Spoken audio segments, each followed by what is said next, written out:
Hello friends, আশা করি তোমরা সকলে খুব ভালো আছো। আমিও খুব ভালো আছি। আজকে তোমাদের সাথে শেয়ার করব আমার বাড়িতে কিভাবে সরস্বতী পুজো হয়। এতগুলো সরস্বতী ঠাকুর দেখার পরে ফাইনালি এই ঠাকুরটি আমি বাড়িতে নিয়ে আসি। তো তোমরা আমার সাথে অবশ্যই শেয়ার করো সরস্বতী পুজোর দিনটা তোমাদের কেমন কাটলো, আর কোথায় কোথায় ঘুরলে, কি খেলে, স্কুলে কেমন এনজয় করলে অবশ্যই কমেন্টসে শেয়ার করো। তো মা সরস্বতীকে আমরা তার জায়গায় প্রতিষ্ঠা করি। অনেকটা রাত হয়ে গেছিলো, তো সবাই মিলে আলপনার কাজটা একটু সেরে ফেলছিল এবং আমিও ঠাকুরকে তার গয়নাগুলো পরিয়ে দিলাম, কারণ সকাল হতে না হতেই পুজো।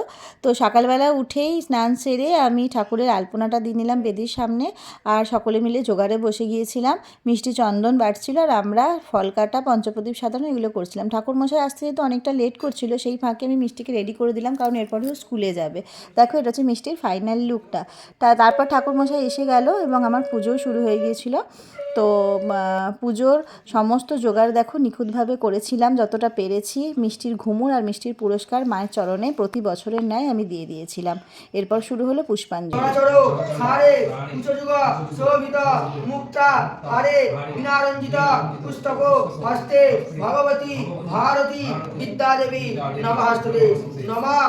তারপরেই সেই পাঠ যেখানে হাতে খড়ি, আমাদের সেই ছোটোবেলাটা মনে পড়ে যায়। আমাদের পাড়ারই একটি বাচ্চা হাতে খড়ি দিল মা সরস্বতীর কাছে।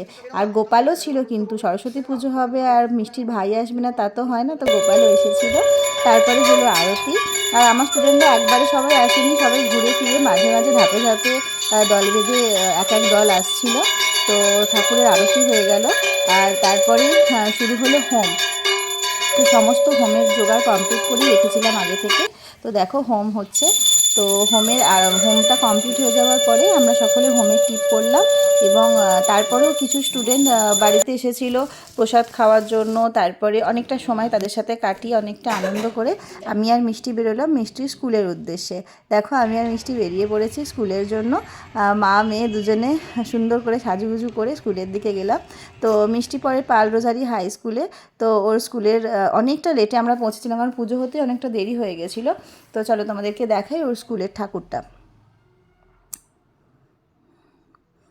এটা ছিল ওর স্কুলের দেবী সরস্বতী।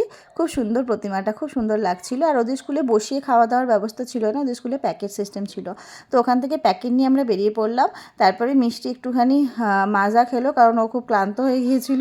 তো তারপরে এলাম আমার স্কুলে, রাস্তাতেই পড়ছিল, তো একটুখানি ঢুকেছিলাম। এখান থেকে আমি এইচএস পাস করেছি, এখানেই কত স্মৃতি আমার স্কুলবেলার।